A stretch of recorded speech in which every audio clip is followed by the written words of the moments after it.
네, 두 분과 함께합니다. 정두원 전 의원 모셨고요. 어서 오십시오. 네, 정두원입니다. 네, 서가번 전 의원 모셨습니다. 어서 오십시오. 안녕하십니까, 서가번입니다. 네, 오늘도 어김없이 이풀기 돌발 질문부터 하나 드리고 시작을 하겠습니다. 서가번 전 의원께 오늘은 먼저 마이크를 드리죠. 내일 오후 2시에 김명수 대법원장 후보자 인준 표결이 있는데요. 가결, 부결 어떻게 전망하십니까?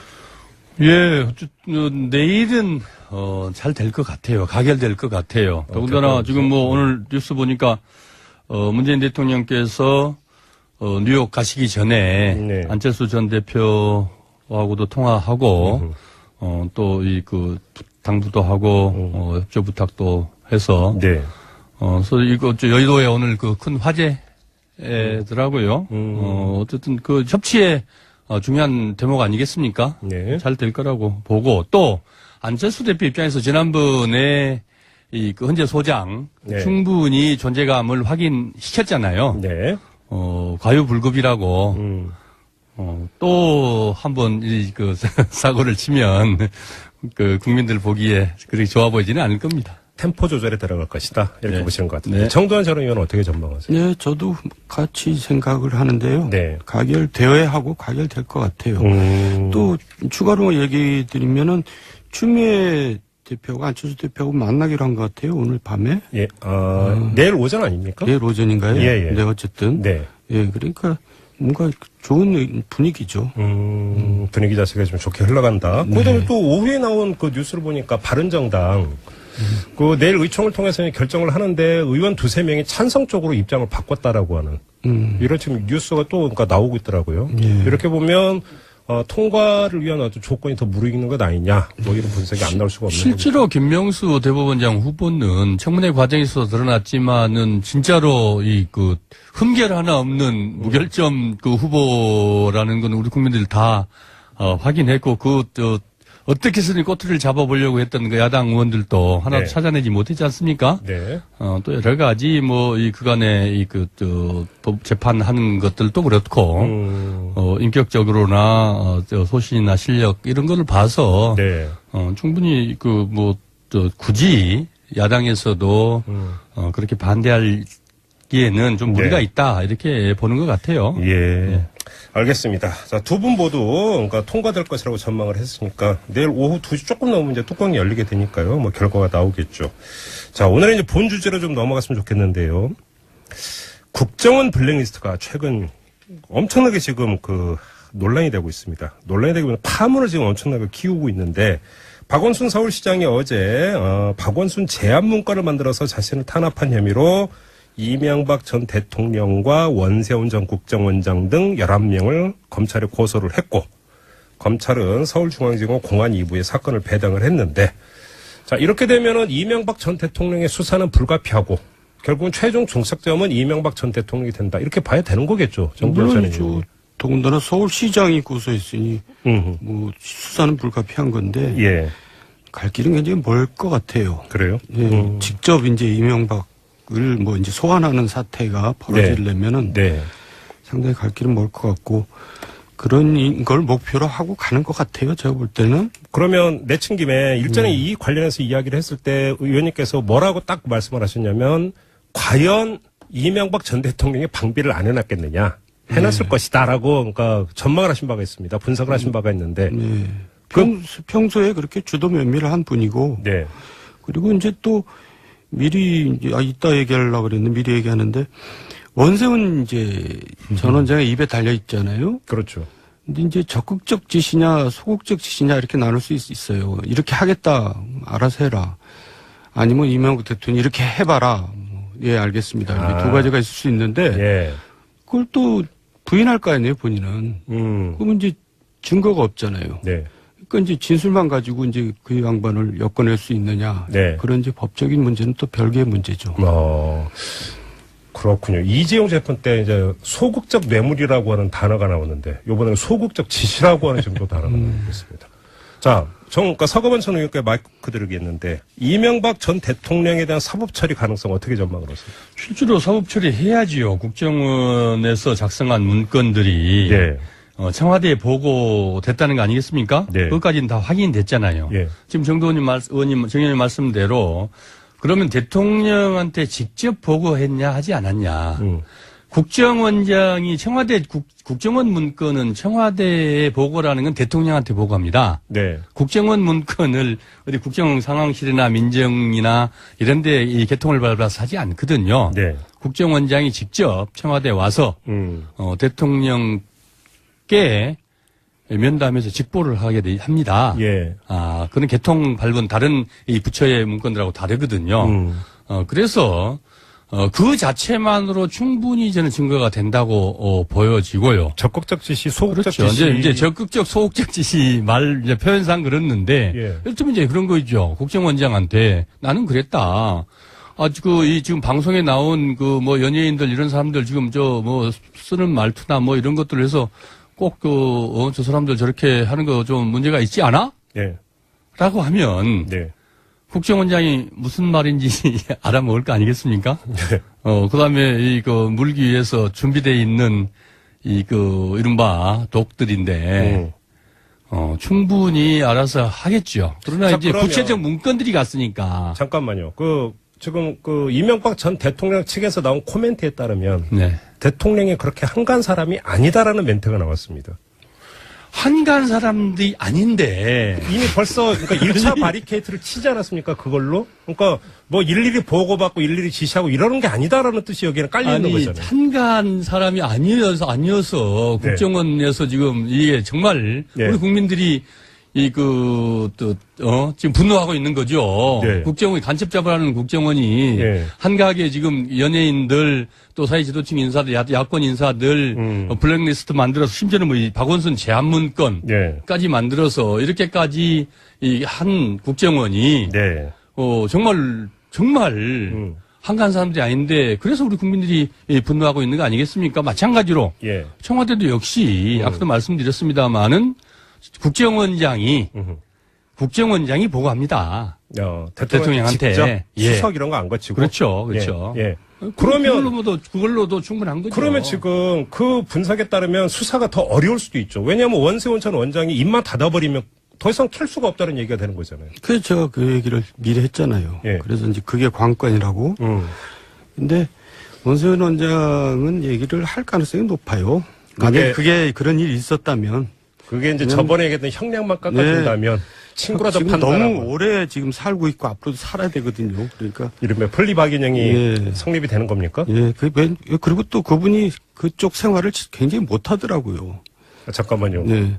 그쪽 생활한 게 교도소 생활 교도소 말씀하세요. 생활도 어떻게 하고 있어요? 잘하는 사람이 있겠어요. 근데 적응을 굉장히 저랑 같은 시기에 있었는데 적응을 굉장히 못 하더라고요. 그래서. 그래요?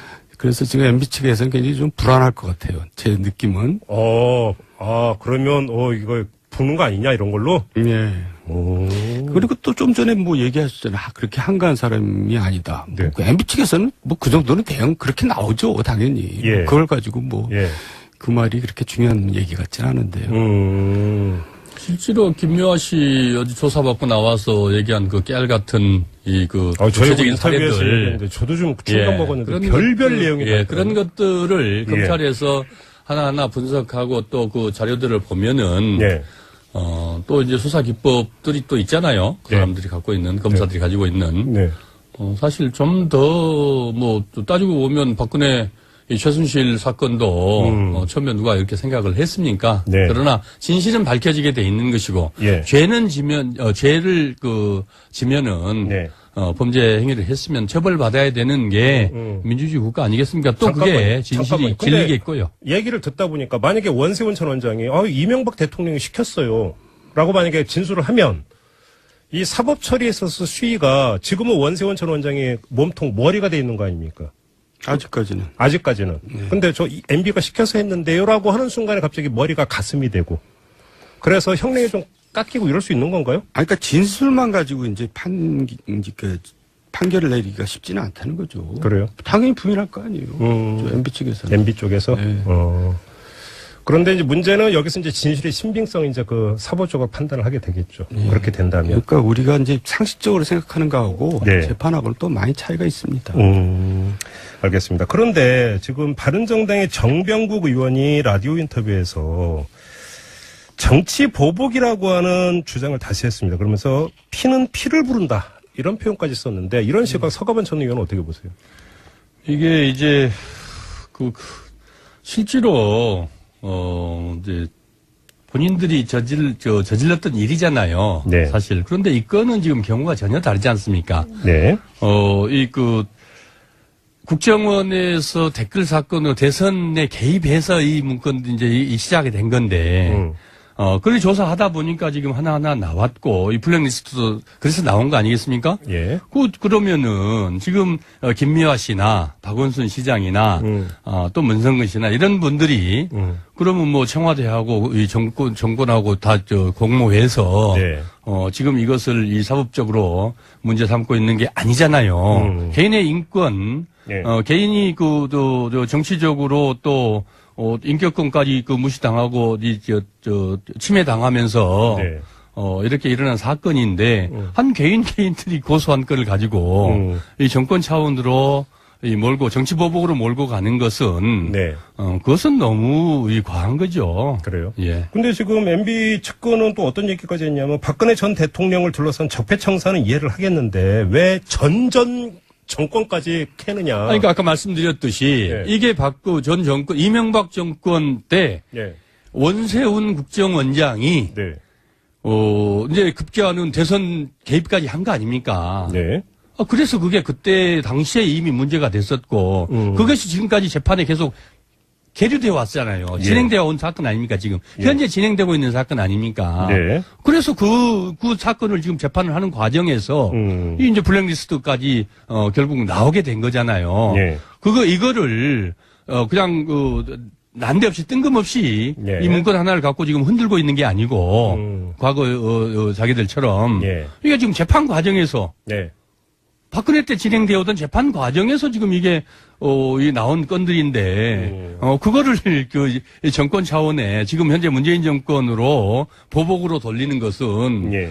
정말 적반하장이죠. 알겠습니다. 정도원 전 의원은 어떻게 생각하세요? 아니, 전 정권이 아니라 전전 정권, 뭐, 전전 정권도 뭐 잘못된 일 있으면 바로 잡아야죠. 네. 그리고 이제 김미아 씨에 같이 구체적인 뭐 잘못이 있으면 또 그것도 형을 받을 사람 받고 그래야 되는데. 네.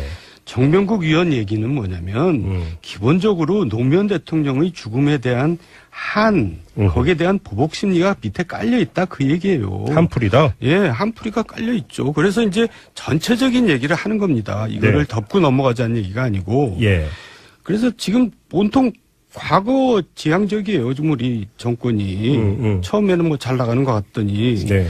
미래가 안 보여요. 네. 미래에 대한 얘기들이 적고 그리고 통합과 화해로 가야 되는데 네. 지금 갈등과 분열로 가고 있잖아요. 그걸 지적하는 거고 여기서 제가 이제 꼭 하고 싶은 얘기는 뭐냐면 노무현 대통령이 돌아가시면서 유서에 뭐라고 남겼냐면 누구도 원망하지 마라. 네. 이렇게 남겼어요. 그러면 그거를 그 뜻을 받아들여야죠. 근데 내가 보면은 노무현을 이제 추모하고 또 소위 친문 세력이라고 하는 사람들은 그런 보복 심리가 그냥 막 부부 끓고 있더라고요. 그건 사실이죠. 아니 근데 이 건은 아까도 말씀을 드렸습니다마는 노무현 전 대통령의 노자도 안 나오는 건이거든요. 네. 이걸 가지고 자기들의 이 잘못들 또 이런 것들을 덮기 위해서 예.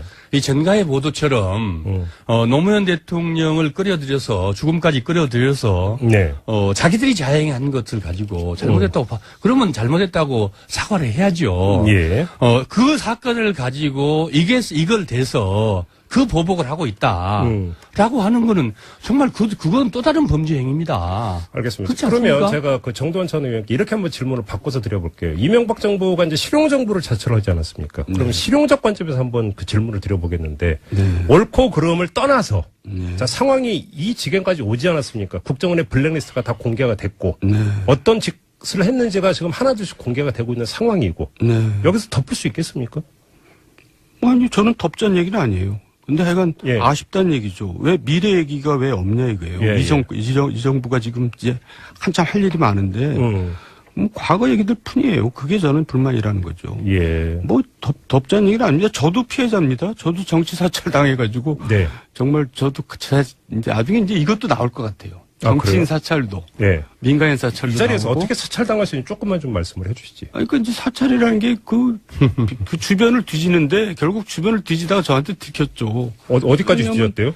뭐 저 음식점, 술집 뭐 다 찾아다니고. 의원님이- 심지어는 저기 그 정태근 의원 같은 경우는 부인 회사를 그냥 풍지 박산을 내버렸어요. 네. 뭐 세무 사찰을 하고 검찰 조사를 하고 다 무죄 나오고 다 뭐가 나왔는데 그래서 심지어는 부인이 심장병 수술까지 할 정도로 그래요? 예, 남경필 의원도 부인 회사 뒤졌다는 예, 얘기는 그게 결국 이제 이혼까지 이르게 되는 또 빌미가 되기도 했는데 예. 하여간 개인을 그렇게 가정까지 파탄을 내는 거죠. 예. 그럼 근데- 의원님 같은 경우는 의원님이 이제 그 근데 저는요, 예.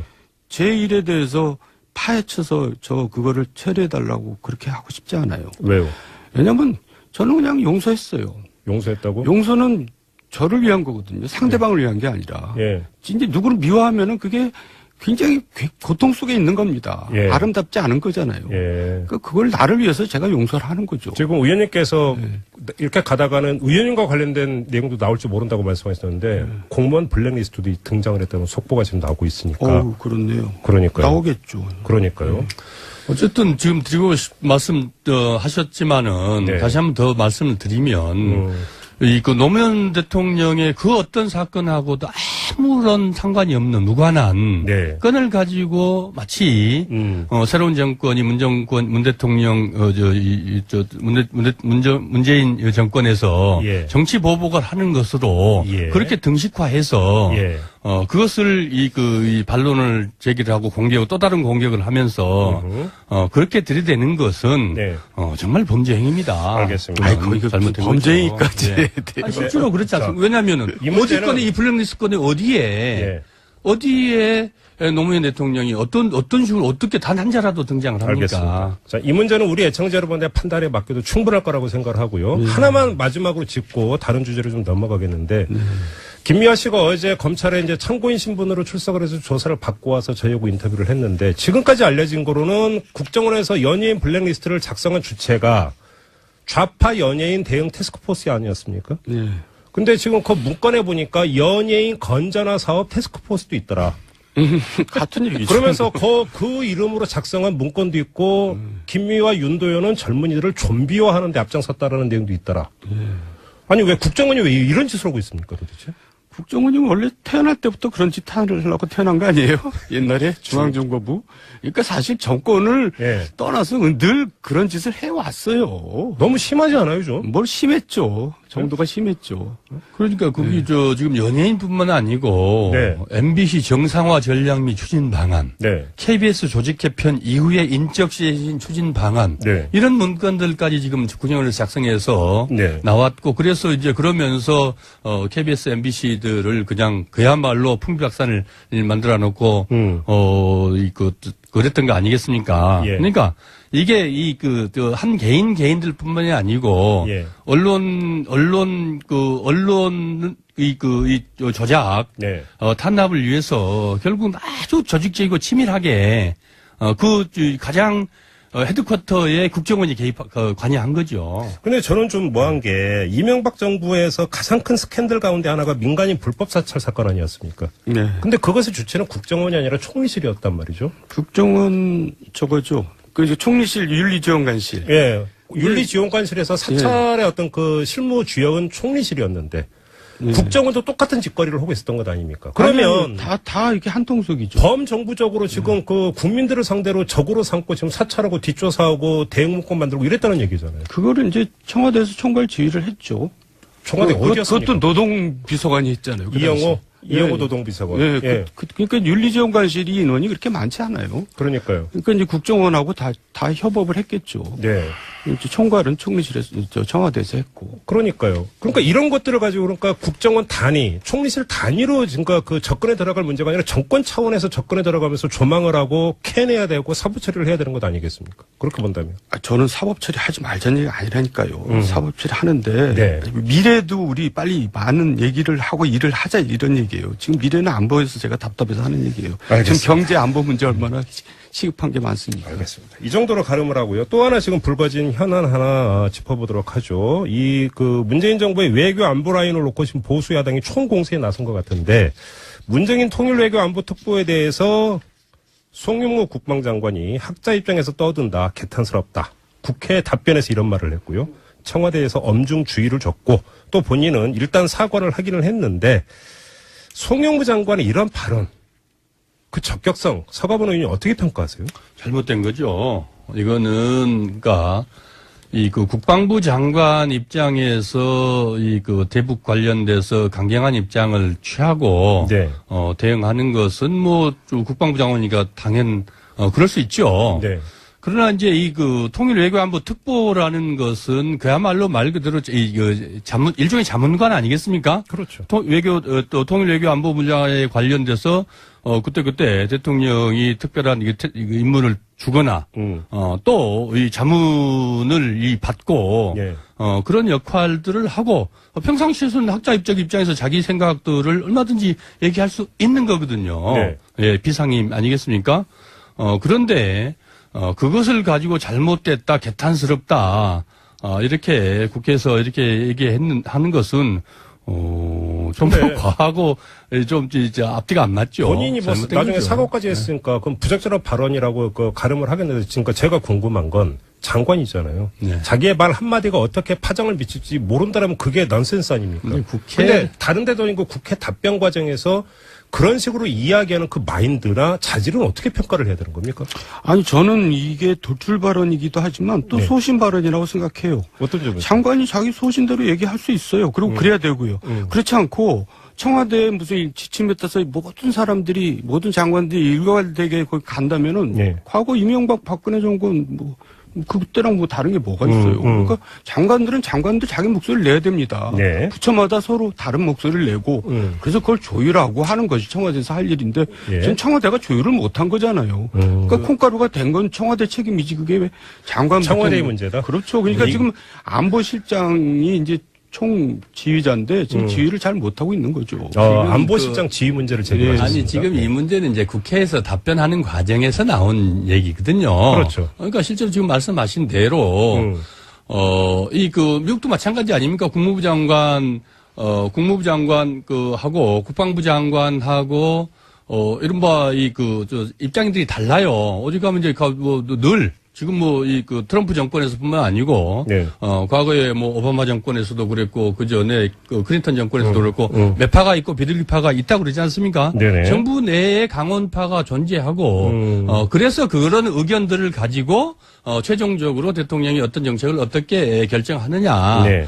이런 과정에서 많은 논란을 서로, 대화하고 논의하는 과정들인데, 문제는 이제 한 개인을 놓고 대통령 특보를 놓고 장관이 그런 부분에 대해서 적합하다, 적절하지 않다라는 정도의 코멘트를 할 수 있을지 모르겠는데, 개탄스럽다는, 거기에다 이 평가까지 한 것은. 그러니까 지금 그것은 정부 장관으로서 그렇게 살깊은 행동은 아니죠. 정책적 입장차를 노출할 수는 있지만, 그렇죠. 송영무 장관의 발언은 정책에 대한 어떤 자기 소신의 그 표현이라기보다는 인신 공개에 가까웠다. 내하고 생각이 다르다고 해서 그것을 잘못됐다라고 얘기하는 것은, 네.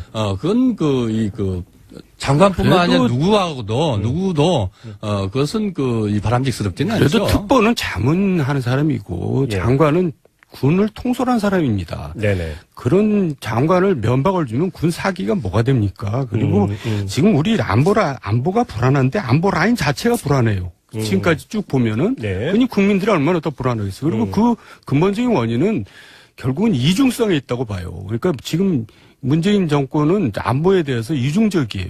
한편으로는 문정인 같은 생각을 하면서 예. 현실 속에서는 지금 송영무 같이 가는 겁니다. 헷갈려요. 우왕좌왕 갈짓자를 걷고 있어요. 네. 그니 국민들이 얼마나 불안하겠어요. 그러니까 그런 이중성에서 벗어나야 돼요. 안보가 왜 이중적이어야 돼요. 그러니까 지지자들한테 의식해서 문정인처럼 송년을 생각하고 있고 네. 현실 속에서 어쩔 수 없이 송영무처럼 가고 있고 이런 이중적인 거는 지금 안보 불안을 이중적인 게 가중시킨다고 아니고요. 정책 자체가 대북 정책 지금 이제 미사일을 쏘고 핵실험까지 해서 네. 이 돌발 상황이고 특수한 상황들이 발생돼서 그런 것이지 실제로 문재인 정권의 대북 정책이라는 게 제재와 대화를 병행하는 거 아니겠습니까? 그건 잠깐만요. 어떠한 경우에도 예. 어떠한 경우 전시에도 전쟁을 하면서도 이 그 대화의 끈은 놓쳐서는 안 되는 게 이거 국제관계 외교 관계 아니겠습니까? 국제 관계고 잠깐만요. 또 남북 제가 관계기도 하고 그럼 그렇습니다. 다시 한번 그럼 정리해서 예. 질문을 드릴게요. 그러니까 정도원 전 의원께서 제기하는 문제 중에 하나는 안보 문제 같은 경우에 있어서 컨트롤 타워의 문제를 제기를 했습니다. 특히나 안보 문제라고 한다면 내부적으로 정책 위반 단계에서 어떤 컨트롤이 잘 돼가지고 그 안에서의 어떤 이견이 있을 수 있고 토론이 있을 수도 있겠죠. 근데 그것이 국민 앞에 나서는 데 있어서는 질서 정연하게 나서야 되는 측면이 있는데 가감 없이 여과 없이 그냥 뭐 그 치고받고 하는 모습이 나타나는 것은 바람직하지 않다. 이런 지적은 성립이 되는 것 지금 같은데. 그 문재인 정권의 대북 정책, 외교 정책, 그 안보 정책 어떤 것도 우왕좌왕한 게 없습니다. 일관되게 네네. 질서 정연하게 공식 입장들이 다 나가고 또 그에 적절하게 그 대응책들을 다 내놓고 네네. 또 대응 잘 하고 있는 거 아니겠습니까?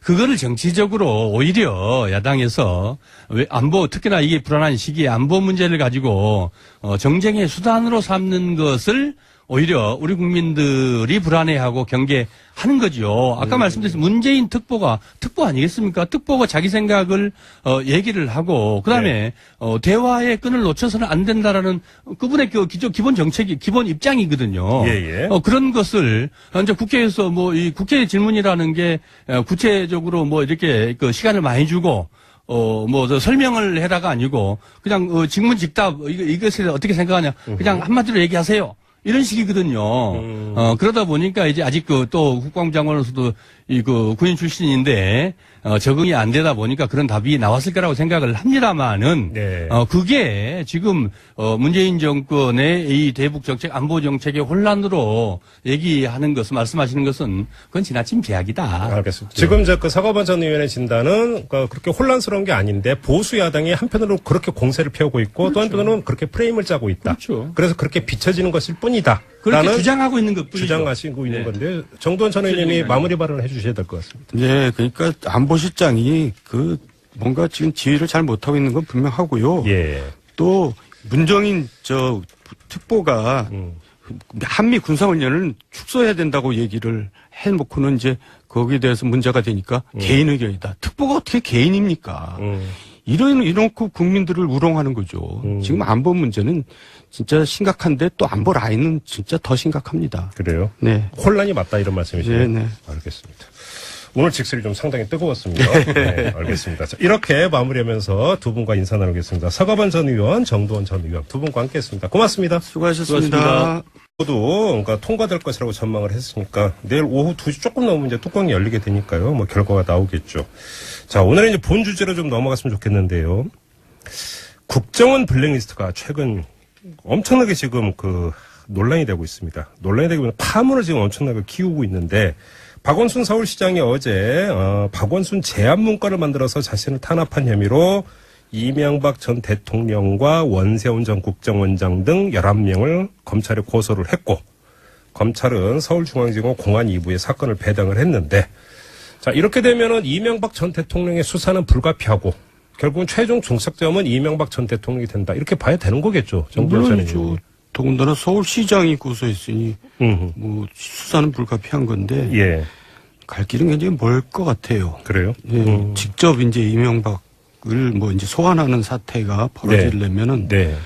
상당히 갈 길은 멀 것 같고 그런 걸 목표로 하고 가는 것 같아요. 제가 볼 때는. 그러면 내친 김에 일전에 이 관련해서 이야기를 했을 때 의원님께서 뭐라고 딱 말씀을 하셨냐면 과연 이명박 전 대통령이 방비를 안 해놨겠느냐. 해놨을 것이다라고 그러니까 전망을 하신 바가 있습니다. 분석을 하신 바가 있는데. 네. 평소에 그렇게 주도 면밀을 한 분이고. 네. 그리고 이제 또 미리 이따 얘기하려고 그랬는데 미리 얘기하는데 원세훈 전 원장의 입에 달려 있잖아요. 그렇죠.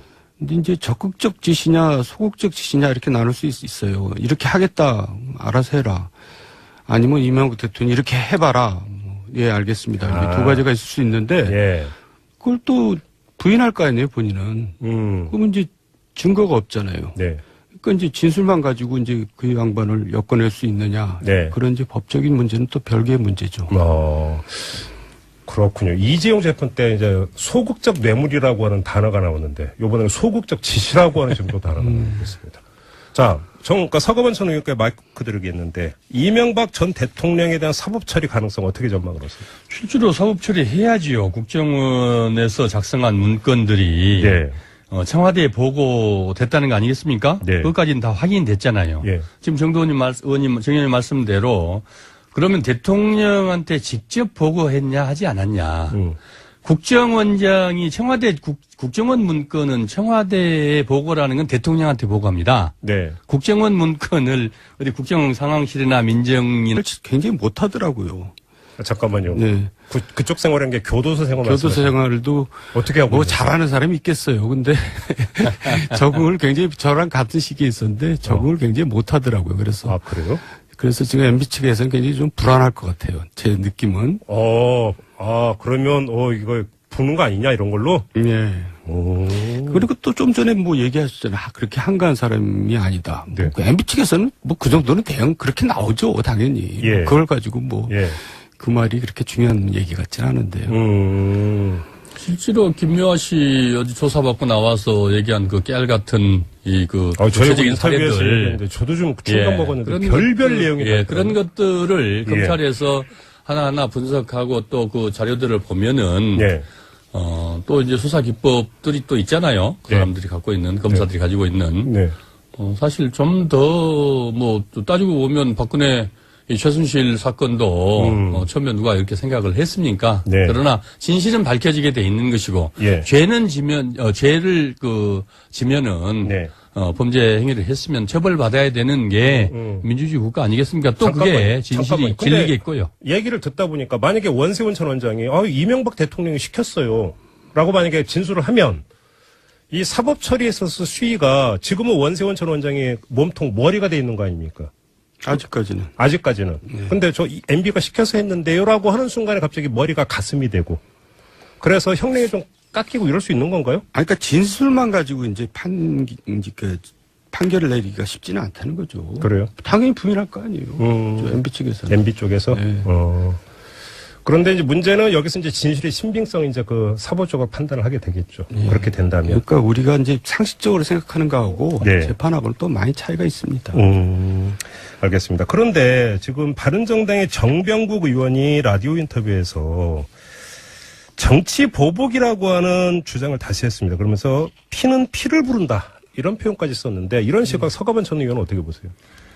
이게 이제 실제로 이제 본인들이 저질렀던 일이잖아요. 네. 사실. 그런데 이 건은 지금 경우가 전혀 다르지 않습니까? 네.